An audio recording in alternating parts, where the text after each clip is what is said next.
नमस्ते, प्रणाम। मैं हूँ आपकी उर्मिला, अपने उर्मिला अनीता ऑफिशियल चैनल में आप सभी का स्वागत करती हूँ और उम्मीद करती हूँ कि आप लोग स्वस्थ होंगे, मस्त होंगे, अपने अपने कामों में व्यस्त होंगे।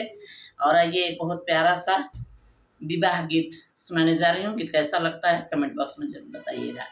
तो आइए। मोरे पीछा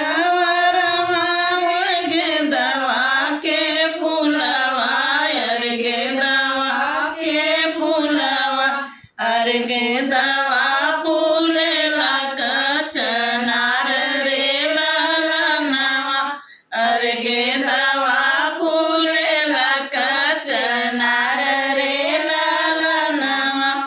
गेंदवा तोड़ी तोड़ी गजड़ा बनवनी, अरे गजड़ा बनवनी, अरे बीचवा में लगेला गुलाब रे ललनवा, अरे बीचवा में लगेला गुलाब रे ललनवा।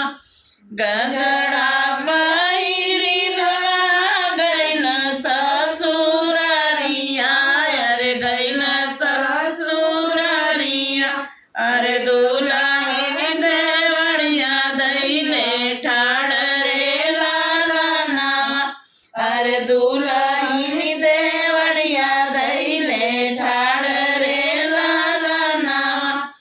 कहाँ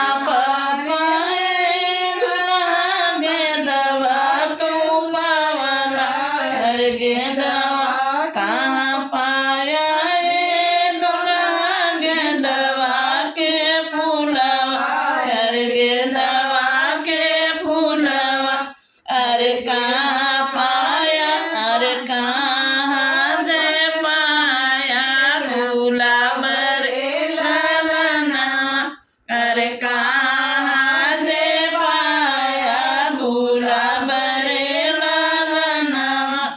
के पूछे गुलदुल्हा तुअरो गजड़वा, अरे तुअरो गजड़वा, अरे गाम के बपैया के गाम रे ललनवा, अरे गाम के बपैया के गाम रे ललनवा।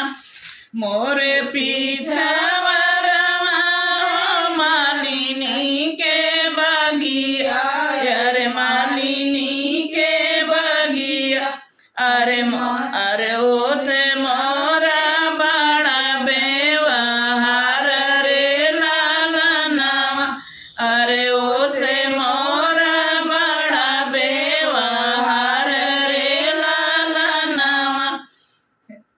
मालिनी बिटिया दियला गेंदवा के फूलवा, अरे गेंदवा के फूलवा, अरे उहे जे दियला गुलाब रे ललनवा, अरे उहे जे दियला गुलाब रे ललनवा।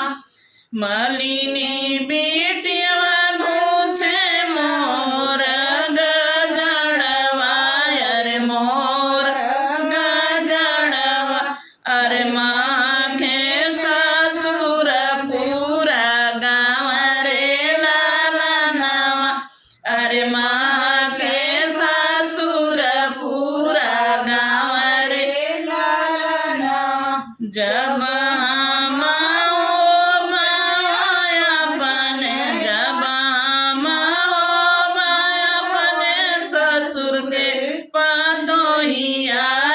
ससुर के पतोहिया, अरे ले बेवा निकाली रे ललनवा, अरे ले बेवा निकाली रे ललनवा।